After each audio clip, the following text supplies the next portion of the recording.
Bismillah, alhamdulillah, wassalatu wassalamu ala sayyidina rasulillah sayyidina Muhammad ibn Abdullah wa ala alihi wa sahbihi wa man tabi'ahu wa la hawla wa la quwwata illa billah, ma ba'du. Kita melanjutkan pelajaran kita dalam kitab Nasaihud Diniyah. Kemarin sudah kita bahas tentang akidah mujmalah. Akidah mujmalah. Lanjutannya wa'lamu. Bismillahirrahmanirrahim. Wa'lamu ma'asyiral ikhwan annahu man radiya billahi rabba lazimahu ay yarda bi tadbirih wa ikhtiyarih lahu bimurri qada'ih.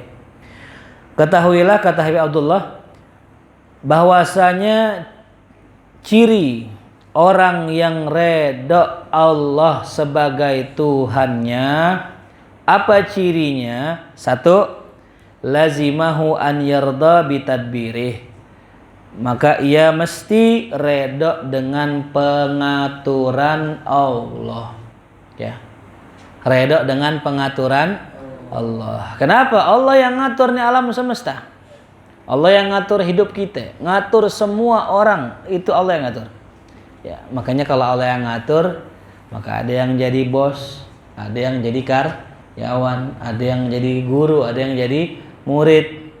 Kalau memang kita takdirnya jadi murid, nggak usah maksain jadi guru. Kalau emang kita takdirnya jadi guru, jangan kita tinggalkan keguruan kita dan jadi murid saja. Tetapi kita kerjakan semua dengan pengaturannya Allah. Yang kedua, kita redha dengan pilihan Allah, ikhtiarnya Allah, ya.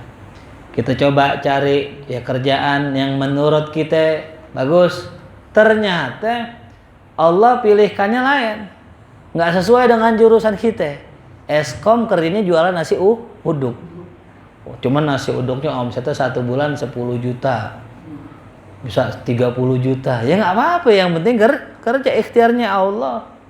Kita milih perempuan yang kata kita sesuai dengan kita, ternyata bukan itu jodoh kita yang lain. Itu ikhtiarnya siapa?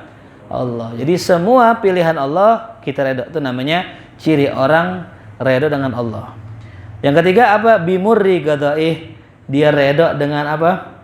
Pahitnya takdir Allah, ketetapan Allah. Tuh. Apalagi yang keempat, wa ayyakna bima qasamahu lahu minar rizq, dia qanaah, merasa cukup dengan apa yang telah Allah bagikan dari rezekinya. Itu ciri orang redha itu sama Allah. Kalau emang hari ini dapat gocap, ya udah gocap, redha gitu. Jangan pakai ngeluh. Gocap doang dapat apaan ya, itu. Ya. Kalau emang dapat kerjaan yang gajinya cuma 1,5 juta, ya nggak apa-apa, redha aja. Nggak usah ngeluh. Ya nggak usah apa? Ngeluh. Tuh. Wa an yudaima ala ta'atihi wa yuhafidhu ala faraidihi. Nah, ciri yang kelima, dia konsisten mengerjakan ketaatan pada Allah. Tuh ciri orang yang redha sama Allah. Wa yuhafidhu ala faraidihi, dan dia jaga perkara yang wajib yang Allah tuntut. Tuh yang keenam. Wa yajtanib maharimahu, dan dia jauhi yang diharamkan, yang ketujuh. Wa yakuna sabiran inda bala'ih, dan sabar dengan balaknya Allah. Wa syakiran li na'maih, syukur dengan nikmat Allah. Muhibban liliqa'ih, ya, senang, ingin berjumpa dengan Allah. Radiyan bihi, redha dengan Allah, ya, sebagai apa? Wakilan, Allah sebagai wakil, waliyan sebagai penolong, kafilan sebagai penanggung. Mukhlisan lahu fi ibadatih, ikhlas dalam ibadah kepada Allah. Mu'tamidan alaih, bersandar terus kepada Allah, fi ghaibatihi wa syahadatih, baik dalam keadaan ghaib, dalam keadaan syahadah. La yafza' fil muhimmat illa ilaih, dan tidaklah meminta dalam perkara penting kecuali kepada Allah. Wala yu'awwil fi qada'il hajat, dan tidak bersandar dalam memenuhi hajat illa alaihi, kecuali hanya kepada Allah Subhanahu wa ta'ala. Itu makna redha kepada Allah sebagai Tuhan. Maknanya luas, ya. Maknanya apa? Luas, ya. Nah ini Jadi kalau kita pagi-pagi bilang radina billahi robba wa bil islami dina wa bi Muhammadin nabiyya wa rasula, ini konsekuensinya. Ya. Makanya likulli syai'in alamah. Segala sesuatu ada tandanya. Sabar ada tandanya, syukur ada tandanya, ikhlas ada tandanya, begitupun redo. Ya. Kita kan kadang-kadang ngomongnya doang redo. Lu redo nggak sih? Iya redo. Hati gerutu, berarti belum redo. Ya. Katanya udah ikhlas, masih stalking mantan aja. Lihatin aja, ya. Jangan, udah ikhlas udah blok udah. Ya. Gitu ya, gue blok udah. Katanya udah ikhlas ya. Nah itu maknanya redo kepada Allah. Aneh nggak jelasin lebar karena udah jelaskan kemarin. Wa man radiya bil Islam dina, siapa yang ya redo dengan Islam sebagai agamanya, maka apa konsekuensinya? Azzama hurumatih wa sya'airah, dia agungkan perkara yang dihormati Allah dan syiar-syiarnya Allah. Tuh ya. Ciri orang redo Islam sebagai agamanya, diagungkan perkara yang dihormati Allah. Bulan puasa contohnya. Ya, bulan puasa kan dihormati Allah. Makanya dalam hadis ya, ketika masuk bulan puasa apa? Ya, pintu sorga dibuka, pintu neraka ditutup. Ya. Terus setan-setan diikat. Ada yang bilang begini, itu ngapain nggak dibuka aja terus pintunya, surga dibuka aja terus gitu. Terus neraka ngapa pakai ditutup? Itu bahasa majas, bahasa kiasan, ya, bukan hakikat. Ya. Maksudnya apa? Makna pintu surga terbuka itu gambaran orang pada bulan puasa itu pada ibadah semua. Ketika orang pada ibadah, seakan-akan nih pintu surga kebuka gitu. Sangat mudah kalau orang bulan puasa mati masuk surga, sangat mudah. Nah maka seakan-akan digambarkan pintunya kebuka gitu. Ya. Jelas? Nah maknanya pintu ketutup, neraka apa? Maknanya orang pada ibadah ninggalin maksiat, seakan-akan udah neraka nggak perlulah. Ya, karena apa? Karena orang pada ibadah gitu. Nah itu maknanya orang mengagungkan Islam, redha dengan Islam. Walam yazal mujtahidan fi ma yu'akiduhu, dan senantiasa dia bersungguh-sungguh pada apa yang ditekankan oleh Allah. Apa yang Allah tekanin? Salat, sungguh-sungguh salat. Ibadah, sungguh-sungguh ibadah. Apa saja yang ditekanin nama Allah dikerjakan dengan sungguh-sungguh. Itu orang ciri orang redha dengan Islam sebagai agamanya. Wa yaziduhu rusukhan wastiqamatan minal ulumi wal a'mal. Nah di sini dia bertambah baginya kedalaman dan istiqomah dalam ilmu dan amal. Ilmunya makin dalam, amalnya makin istiqomah. Itu namanya dia redha Islam sebagai agamanya. Saat ada orang masuk Islam mu'alaf, cuman gak ngaji-ngaji, berarti dia gak redha. Dia Islamnya cuman Islam KTP.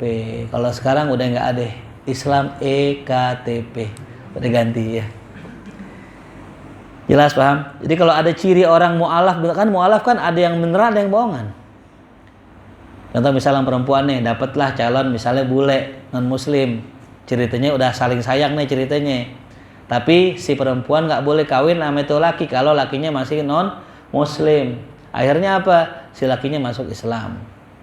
Dinikahin dengan cara Islam. Cuman nggak mau sholat, nggak mau ngaji. Nah itu namanya dia kagak redha Islam sebagai agamanya. Artinya apa? Dia pura-pura masuk Islam. Nah cuman luar biasanya Islam itu, orang yang udah bersyahadat asyhadu alla ilaha illallah wa asyhadu anna muhammadar rasulullah, maka hurima dima'uh, haram darahnya. Nggak boleh orang bunuh. Ya, dan terjaga hartanya dan harga dirinya. Itu Islam. Walaupun ini orang pura-pura tapi sudah syahadat, maka sudah masuk Islam. Maka dulu dikisahkan seorang sahabat Nabi kita Muhammad sallallahu alaihi wasallam namanya Usamah bin Zaid. Usamah bin Zaid itu adalah anaknya Zaid bin Harisah.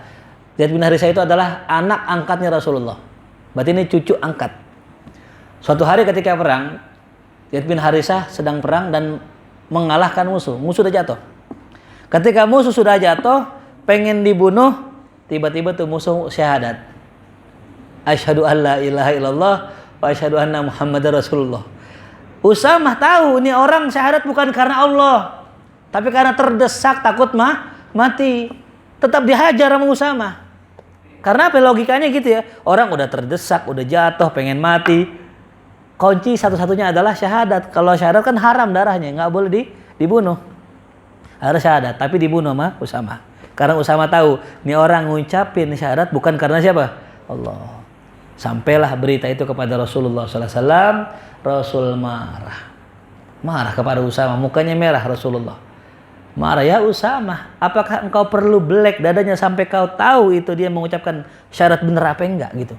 Artinya apa? Kalau orang sudah mengucapkan syahadat nggak perlu lagi ente tanya bagaimana hatinya, udah. Itu Islam, ya. Islam begitu. Ketika orang sudah syahadat, ya nggak perlu lagi tanya, gitu. Cuman tetap kembali lagi. Kita berpegang dengan kalam Sayyidina Umar bin Khattab radhiyallahu an. Artinya apa? Tetap yang namanya mukmin sejati, ya, ame orang munafik kita harus berhati-hati, ya. Mukmin kan dari masuk Islam, Muslim, ame munafik kita harus hati-hati. Kita punya anak perempuan, ada orang bule masuk Islam tapi nggak mau sholat, nggak mau ngaji, hati-hati, ya, hati-hati. Betul dia ketika masuk Islam haram darahnya. Betul dia terjaga hartanya, betul dia terjaga kehormatannya, tapi bisa jadi dia pura-pura. Walaupun kita nggak tahu hati orang, tapi likulli syai'in alamah. Tiap sesuatu ada tandanya. Kalau orang benar masuk Islam karena Allah, cirinya dia belajar Islam. Apa sih Islam? Pengen tahu tentang ajaran Islam. Sebagaimana orang-orang Eropa di sana. Orang-orang Eropa, orang Amerika, orang Inggris, orang Paris, mereka berbondong-bondong masuk Islam, pengen tahu ajaran Islam. Kalau kita, orang-orang non-muslim ke kita nih, masuk Islam karena pengen apa? Pengen kawin. Betul. Itu. Ya, banyak ya, banyak. Kasusnya banyak. Yang non-Islam masuk Islam karena pengen apa? Kawin. Jadi bedanya kalau orang bule di sana banyak masuk Islam karena pengen tahu Islam, pengen ngamalin Islam. Orang kita di sini umumnya, walaupun nggak semua, umumnya dari non-Islam masuk Islam karena pengen kawin. Betul. Yang kayak begitu jangan kasih anak kita nikah. Makanya tes dulu, ya. Ini orang masuk Islam bener apa enggak? Cirinya tadi. Cirinya 2. Bertambah dalam ilmunya, bertambah istiqomah amalnya, tuh, ya. Jelas? Wa yakunu bihi mughtabitan, ya. Dan dia, ya, dalam keadaan itu menjadi mughtabit. Apa mughtabitnya? Wa min salbihi khaifan, dan dari tercabutnya Islam dia takut. Maksudnya ketika orang sudah masuk Islam, dia takut jangan sampai imannya dicabut sampai Allah, ya. Sebelumnya kita bahas ya, orang yang merasa aman dari mati suul khotimah, dia pokoknya aman aja. Tenang, mau gua kan ngaji, gua kan ibadah. Maksiat mulu. Itu orang kayak begitu akan mati suul khotimah, ya. Nah, kemarin kita lihat tuh ya, ada seorang ustazah di Tebet kan, lagi ngaji di Asy-Syafi'iyah di Masjid Al-Barkah namanya, ya. Lagi baca tahlil, lagi baca wa ilahukum ilahu wahid, meninggal. Allah. Walaupun bukan kalimat la ilaha illallah, tapi itu semakna dengan la ilaha wa ilahukum, dan Tuhan kalian adalah Tuhan yang esa. Meninggal itu, Allah Karim. Nah coba kalau ada orang meninggal begitu, lihat bagaimana sebelum-sebelumnya. Lihat bagaimana kesehariannya, nggak mungkin biasa-biasa aja. Ya. Pasti ada amalan yang dikerjakan secara istiqomah. Antar silakan tanya tuh bagaimana tuh teman-teman ngajinya, bagaimana guru-gurunya. Kalau nggak salah muridnya kayak Abdul Rashid Syafi'i. Ya. Nah, itu makanya kembali lagi kita sebagai orang Islam kudu takut, ya. Islam kita dicabut. Mahal ini. Wali ahlihi muhtariman, dan kepada pemeluk agama Islam menghormati. Itu dihormat sama orang Islam, respect. Kalau bahasa kitanya apa? respect bro, ya gitu. Ya contoh lah misalnya gini, ente ngaji mah aneh, tapi nggak respect sama anak markas, oh berarti ente nggak ngaji mah aneh, ya. Karena apa? Ya kita cinta sama anak markas. Kalau ente ngaji mah aneh, kalau bener ngajinya pasti respect sama anak markas. Itu cirinya. Bagaimana ceritanya orang bisa nggak respect sama orang Islam padahal dia orang Islam, wabil mu'minina ikhwana. Sedangkan mereka adalah saudara kita. Ya maksud saudara nggak akur gitu. Waliman kafara bihi. Nah, kepada orang yang kufur dengan Islam, mubghidon, dia benci, wa mu'adian, dan memusuhi itu. Ya. Itu ciri orang yang rela dengan Islam sebagai agamanya. Lalu yang ketiga, wa man radiya bi Muhammadin sallallahu alaihi wasallam nabiyan, dan siapa orang yang rela dengan Nabi sebagai Nabi Muhammad sebagai nabinya. Siapa yang rela Nabi Muhammad sebagai nabinya, maka cirinya apa? Kana bihi muqtadiyan, dia ikutin sunnahnya tuh. Ikutin sunnahnya. Ya. Aku cinta sama Rasul, tapi nggak ngikutin sunnah Rasul. Dipertanyakan cintanya. Likulli syai'in alamah. Tiap-tiap sesuatu punya tanda. Nah, tanda cinta sama Nabi ikutin sunnah Nabi. Apa sunnah Nabi? Apa sunnah Nabi? Sholat sunnah, pakai siwak, pakai cincin, pakai apa? Pakai imamah, pakai sorban, pakai baju putih, senang dengan sesuatu yang Nabi senengin. Itu namanya orang cinta dengan sunnah. Tuh. Ini taunya sunnah Nabi malam Jumat tuh. Sunnah Nabi dari mana itu? Ya kan orang kan, malam Jumat sunnah Nabi, ya sunnah Nabi. Kagak ngaji orang bilang gitu ya. Tuh.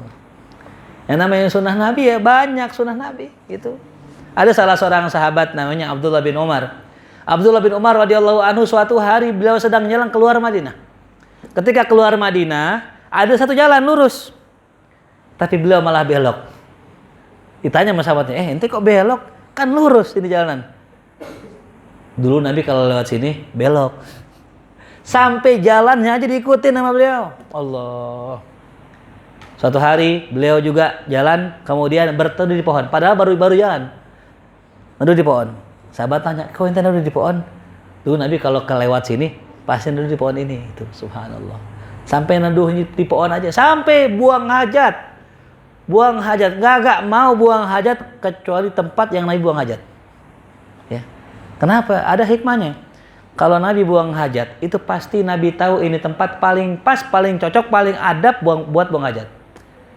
Kalau kita buang hajat belum tentu pas.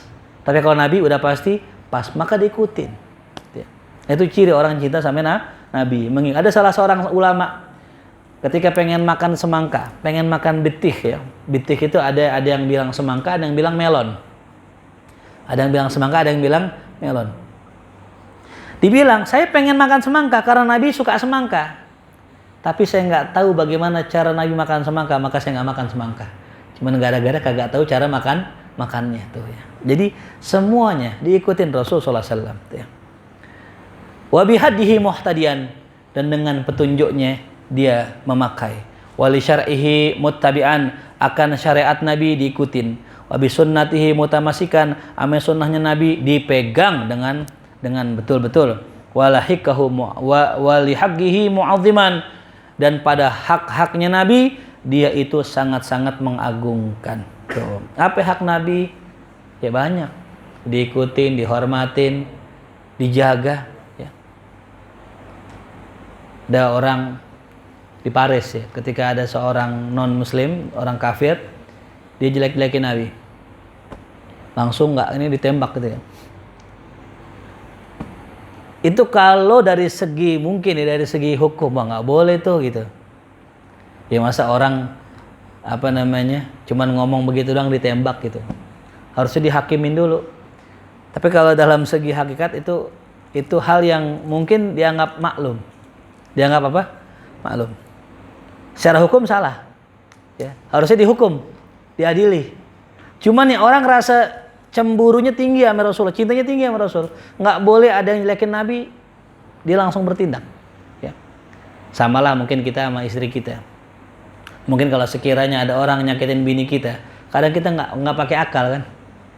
Belum punya bini, mungkin orang tua ya. Orang tua. Jomblo semua nih ya. Alhamdulillah yang nikah belum, mana mulia. Masih khalwat kali. Masih di gunung Kuakue. Ya salah. Ente punya orang tua itu digetok palanya pakai botol, marah nggak? Pakai mikir nggak? Ya nggak pakai mikir. Ya, saya pernah dulu orang tua saya ketimpuk sama anak tawuran. 35 orang, kalau nggak salah 30, pokoknya banyak lah. Saya samperin semua dirian. Samperin, nggak pakai akal udah. Ya. Itu namanya ghairah, cemburu. Ya. Nah itulah ada sahabat dikabarkan membunuh orang yang mencela Rasulullah. Sampailah berita itu kepada Abu Bakar As-Siddiq. Ya. Dipikir mau dihukum. Apa kata Abu Bakar Siddiq? Ya fulan, kalau aneh yang ada di situ, aneh duluan yang penggal kepala dia. Insyaallah. Itu cemburunya Nabi kita Muhammad SAW. Ya. Jelas ya. Secara hukum salah, tapi maklum. Karena namanya cinta pasti cemburu. Orang nggak punya cemburu berarti nggak cinta. Ya, ada orang punya bininya dipegang sama orang nggak cemburu, berarti nggak punya cinta. Ada suami punya istrinya diajak jalan sama orang, berarti nggak cinta gitu. Ya, makanya kalau punya suami yang cemburuan itu tandanya apa? Cinta ya gitu. Saking cemburunya nggak boleh naik gojek. Kenapa? Naik gojek jalan sama laki orang, bini orang jalan sama laki orang, jangan gitu. Ada orang begitu. Ya. Tapi sebenarnya hukumnya masih muskilah ya gitu. Kalau bisa gojeknya yang kita nggak kenal, kalau bisa naik motor sendiri kalau bisa gitu. Beda antara gojeknya kita kenal sama yang kita kagak kenal. Kalau kita kenal takutnya ada perasaan. Ya, Piki jadi gojek yang dianterin anak-anak sini, ya nanti timbul rasa. Rasa apa? Rasa kasihan. Kan rasa cinta kali. Nah, wali ahli baitihi dan kepada keluarga Nabi wa ashabi dan kepada sahabatnya muhibban, cinta. Bohong orang kalau ngaku cinta sama Nabi sama keluarganya gedeg, sama sahabatnya benci. Nauzubillah min dzalik. Makanya kita cinta habaib, kita cinta sahabat, kita cinta zuriana. Nabi itu ciri. Yang saya pernah kisahkan, ada seorang namanya Imam Junaid. Sewaktu muda beliau itu belum apa-apa, belum jadi siapa-siapa.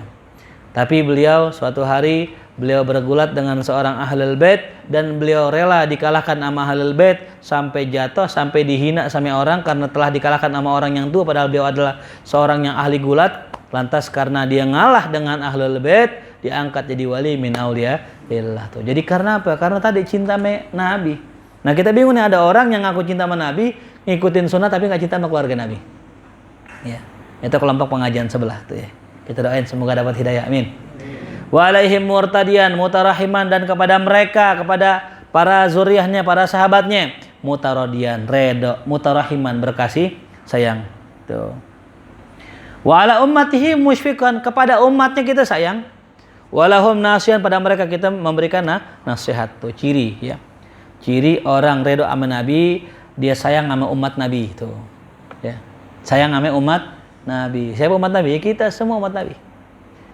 Cuman begini, dalam Al-Quran surah Al-Anbiya, wa ma arsalnaka illa rahmatan lil alamin. Tidaklah kami mengutus engkau ya Muhammad melainkan jadi rahmat bagi semua alam. Bagi siapa? Siapa aja?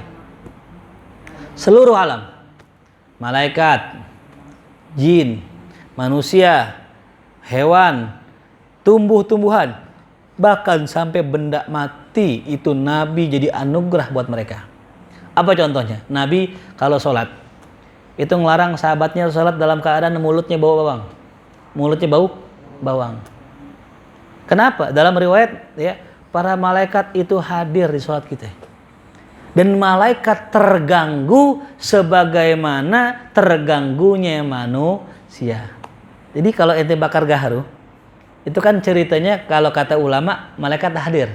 Itu betul.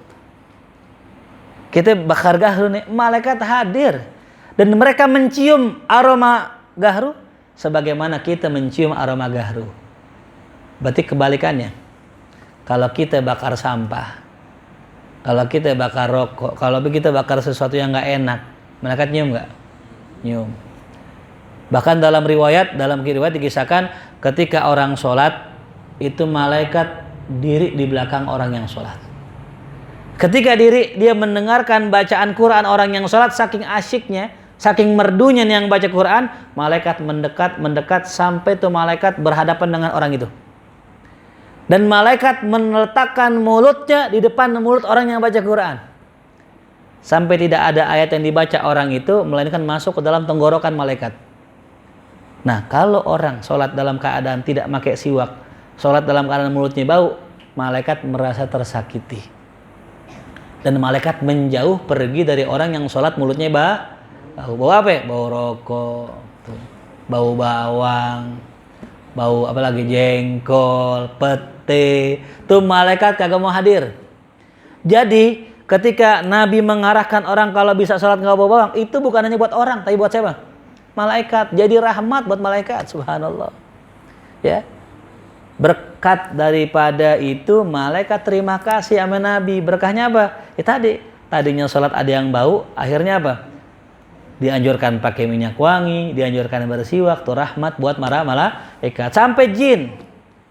Nabi jadi anugerah buat jin. Kenapa? Karena Nabi ketika itu mengajarkan kalau ente makan, jangan ente makan tulangnya. Kenapa? Tulang makanannya jin. Tuh nyisain buat jin. Ini kita di presto semua ya. Daging presto, paha presto, dimakan semua. Lebih rakus manusia daripada jin. Akhirnya orangnya kesetanan. Karena semuanya dimakan. Sampai tulang-tulangnya bandeng presto dimakan. Jangan kencing di lubang. Kenapa? Maskanul jin. Tempat itu Nabi yang ngajarin tuh. Jangan kencing di air tenang. Kenapa? Tempatnya jin. Itu Nabi ajarin. Ya. Nabi ngajarin kita jangan sampai gangguin jin. Ada jin di rumah dalam bentuk ular, jangan dibunuh. Tunggu 3 hari. Itu jin. Rahmat buat jin. Ya. Jadi ajarannya Nabi, kedatangannya Nabi menjadi anugerah buat para jin. Begitupun buat para manusia, para sahabat itu semua. Ya. Hati benda mati. Ya. Itu mendapatkan rahmat dari Rasulullah Sallallahu alaihi wasallam. Maka fayam bagilah ka ayyuhal mu'min, kata Imam Haddad, maka sepantasnya bagi engkau wahai mukmin antutaliba nafsak, engkau tuntut dirimu bitahqiq hadhil ma'ani, dengan mewujudkan makna-makna ini tuh. Coba kita perhatiin ya, kita amalkan, kita persepin dalam keseharian kita. Allah didzakarna, yang mana kami telah menyebutkannya, fi makna gaulika raditu billahi rabba wa bil islami dina ay Muhammadin nabiyya. Nah, itu 3 kalimat itu adalah kalimat yang dalam maknanya. Maka orang yang baca itu di pagi hari 3 kali, dibaca itu di sore 3 kali, kalau meninggal masuk surga. Kenapa? Karena maknanya dalam. Ya. Kalau disyarahkan ini 3 kata ini, syarahnya luas. Wa kallif nafsaka al-ittisafa biha, dan bebankan, paksain dirimu, untuk bersifat dengan sifat itu. Paksain, Allahumma paksain ya. Memang apalagi kalau kita ibadah, kalau emang nggak maksain kadang-kadang ya lewat. Malam nih capek pulang kerja bong ya, belum sholat isya. Ya, akhirnya apa? Capek tidur. Bangun jam 2, bangun sih. Kalau nggak dipaksain nggak sholat. Makanya Allahumma paksain. Pulang kerja capek, mau ngaji capek. Kalau nggak dipaksain, nggak ngaji. Ya. Maka dipaksa, lama-lama terbiasa. Mungkin buat teman-teman yang sekarang mungkin kerja terus ngaji, kok ringan? Karena udah biasa.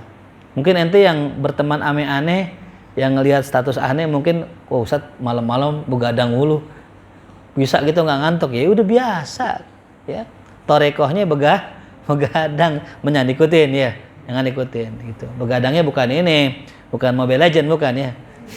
Walaupun sudah ada tuh majlis Nurul Legend ya. Nurul Legend. Sallallahu Muhammad. Tuh kalau bisa gabung tuh ya, gabung, login dah tuh ke situ ya. Majlis Nurul Legend, nanti dapat ilmu. Perlu saya bikin majlis juga.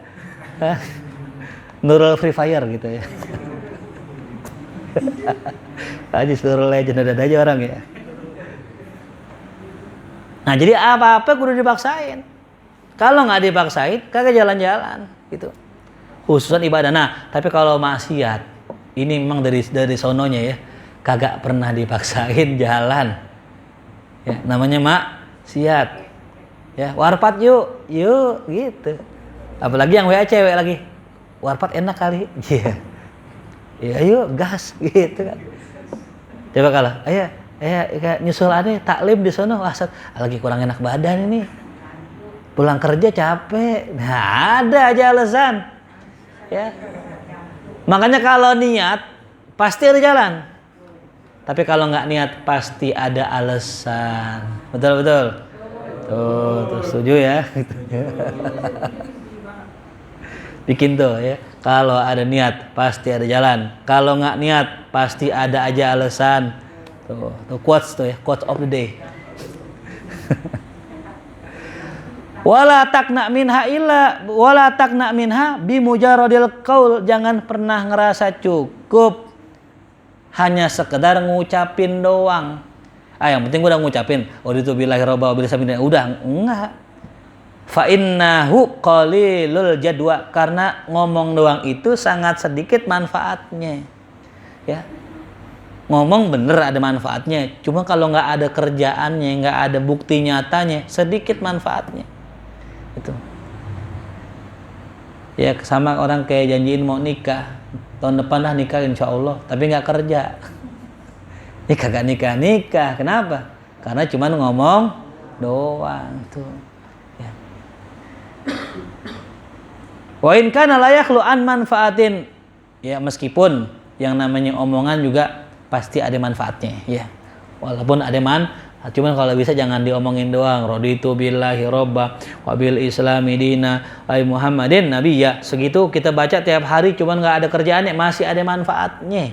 Ya. Ente baca la ilaha illallah, la ilaha illallah, la ilaha illallah, ente baca tiap hari tapi ente enggak kerjain sholat, masih ada manfaatnya. Cuman sedikit. Tuh. Makanya kalau ada orang galau, gue galau banget, apaan sih salahnya ya? Kalau hati nggak enak, hati resah, hati gelisah, satu obatnya baca Quran. Karena Al-Quran itu namanya syifa. Wa nunazzilu minal Quran ma huwa syifa. Syifa itu artinya obat hati. Kalau obat paramek namanya dawa. Namanya apa? Dawa. Tuh ya. Kalau obat-obat apa? Narkoba namanya apa? Narkoboy. Narkoboy. Ya. Jadi ada syifa apa? Ada dawa. Nah kayak kalau kita sering gelisah, pikiran nggak tenang, apa itu? Nah ada sebabnya pasti. Cuman kita nggak tahu. Utang kagak punya, anak ada, rezeki alhamdulillah, rumah ada, kosan ada. Apa yang kurang? Nah kalau kita nggak tahu baca Quran, ya baca Quran. Tuh, ya. Atau mungkin baca Quran udah kok masih gelisah juga, berarti kita belum membahagiakan orang lain. Ya. Orang tua apa lagi? Ya. Karena gini konsepnya, kalau mau bahagia, bahagiakan orang lain. Ya. Man as'adun nas, siapakah orang yang paling bahagia? Man as'adan nas, orang yang membahagiakan orang lain. Jadi kalau kita duit kerja buat gaji sendiri, buat sendiri doang, buat apa namanya, kalau kata orang self reward namanya sekarang ya. Itu nggak cukup ya. Karena apa? Itu hanya memenuhi kesenangan sesaat. Tapi kalau ente pengen senang ente abadi, senang ente lama, dawam, itu ente pakai buat kemaslahatan orang. Ya, yang saya pernah ceritakan dulu, ada orang itu kerjaannya cuma nyendekahin janda. Tapi dikirim salam sama Nabi. Tuh. Kenapa? Dia janji sama Allah, ya Allah saya janji gaji saya setengah, saya buat ngidupin janda yang susah sama anaknya. Setengah ya. Gaji 3 juta, potong setengah, setengah. Janji sama Allah buat ngidupin apa? Janda yang susah. Itu dapat salam dari Nabi, Masya Allah. Mati dalam kondisi sholat. Ini kisah nyata ini. Ya, masyhur kisahnya kemarin. Nah, wa kadzalika fa'al fi jami' ma taquluhu minal azkar wal adiyah wan nahwiya. Wallahu a'lam. Sampai sini dah ya.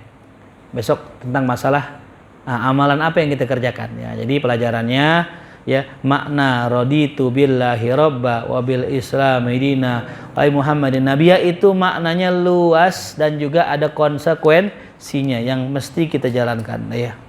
Nah, jadi gitu. Jadi kalau kita pengen hidup senang, ya senangkan orang lain gitu. Karena ya saya pernah ngecek ya, orang-orang yang hidupnya kaya, orang-orang yang hidupnya bergelimangan harta, enggak jaminan dia senang.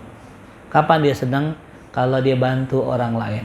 Ketika dilihat senyuman orang lain yang dibantu, ketika dilihat kebahagiaan orang yang dibantu, itulah yang membuat hatinya bahagia. Ya, maka kalau pengen bahagia, bahagiakan orang lain gitu ya. Siapa yang kita bahagiakan? Kalau masih jomblo, orang tua. Mumpung masih jomblo, belum punya bini, orang tua dulu kita girangin. Kita ajaklah ke umroh di Blok M Square atas tuh ya. Umroh ya mak, sini dulu mak latihan mak. Vicky belum punya duit nih, kita umroh ke Pondok Gede gitu. Latihan dulu manasik gitu. Niatin ya. Cuman jangan bilang begini nih, jangan bilang gini. Ntar gua kawinnya kalau udah sukses, jangan. Ya, kawinnya kalau udah sukses jangan. Kenapa? Belum tentu sukses.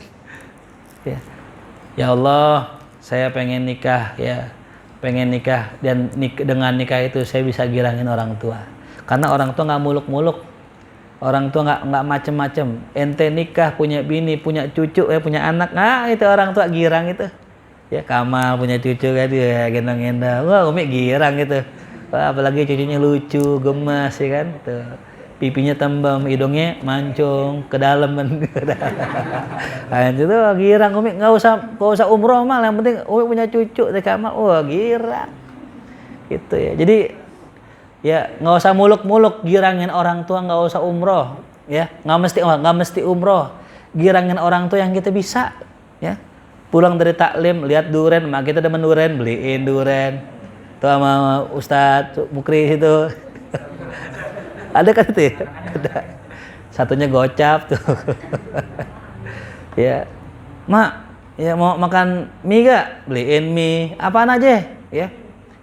Jadi jangan tinggi-tinggi standar girangin orang tua. Nah, kalau ente memang Allah kasih rezeki lebih, duitnya banyak, mak mau umroh gak mak? Baru tawarin gitu. Ya. Jadi jangan nungguin kaya dulu mau girangin orang tua. Miskin bisa digirangin orang tua. Mak ente pegel banget mak, pijitin mak ya, pijitin kakinya itu. Ini pijitin kaki sendiri, pijitin kaki sendiri. Kaki orang tua pijitin tuh mak kita gitu. Kalau nggak bisa ngasih duit, tuh ada punya duit Vicky, kasih bulanannya gitu. Dapat parcel bagi orang tua gitu ya. Mudah-mudahan ya semua yang bantu orang tua, yang sayang orang tua, mudah-mudahan dibalas kebaikannya gitu. Amin ya rabbal alamin. Kita baca surat Al-Fatihah ya. Mudah-mudahan semua yang punya hajat dikabul Allah Subhanahu wa taala. Dan saya juga mohon doanya ya juga buat jamaah saya khususon Ustadz Arfan yang sedang punya hajat, semoga dikabul segala hajatnya, dikabul, dimudahkan, dilancarkan segala urusannya, dan diberikan ya rezeki yang halal, yang baik, yang berkah, yang berlimpah ala hadihnya. Al-Fatihah. A'udzubillahi minasyaitonirrajim. Bismillahirrahmanirrahim. Alhamdulillahirabbil alamin. Arrahmanirrahim. Maliki yaumiddin.